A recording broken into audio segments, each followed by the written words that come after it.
I think playing. Yeah. Okay, that's all right. Good evening. Thank you for being here. I really appreciate it. COVID-19 has been tough on people. It's ravaged and affected many people significantly.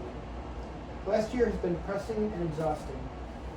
But this is not a speech about the negative side of COVID, but rather a speech of hope and optimism. One thing people had during the pandemic and continue to have is faith. Keeping the faith will increase hope and optimism as we get back to normal life. I've seen many Americans showing compassion for their fellow man throughout the last year.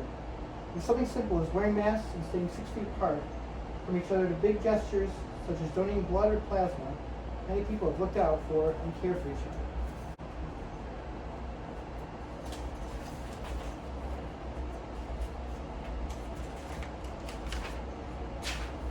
As the number of people becoming vaccinated rises, and people start to become more comfortable with going out in public, we can get back to a sense of normalcy we've craved since the pandemic started.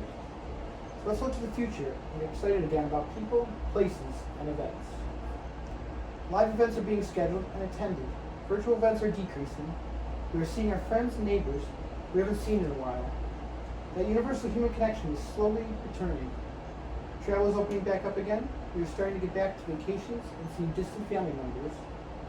People are starting to feel safer to gather in groups and get together for holiday parties again. We've heard many things that we have never heard before, terms we never think we've uttered before, such as social distancing, self-quarantine, and contact tracing.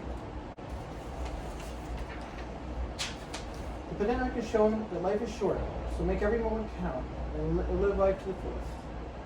Hearing many stories from several COVID survivors has been so positive and uplifting.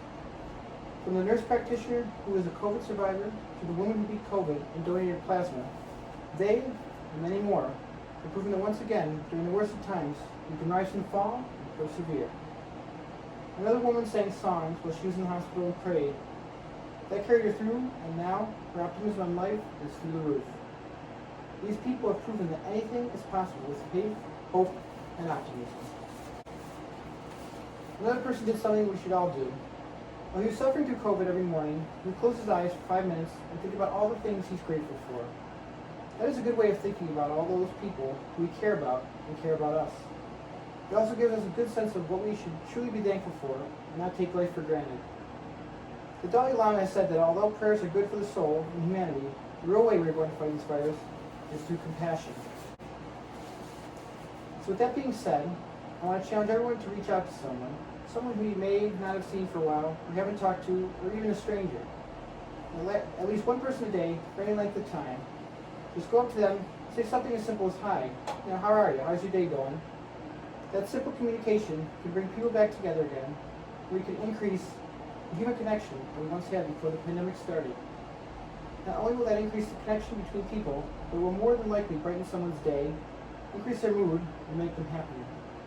We all need that human connection because just talking to each other and a kind greeting every day will increase our mood and happiness. Thank you for listening, and thank you for your time and attention. Thank you guys.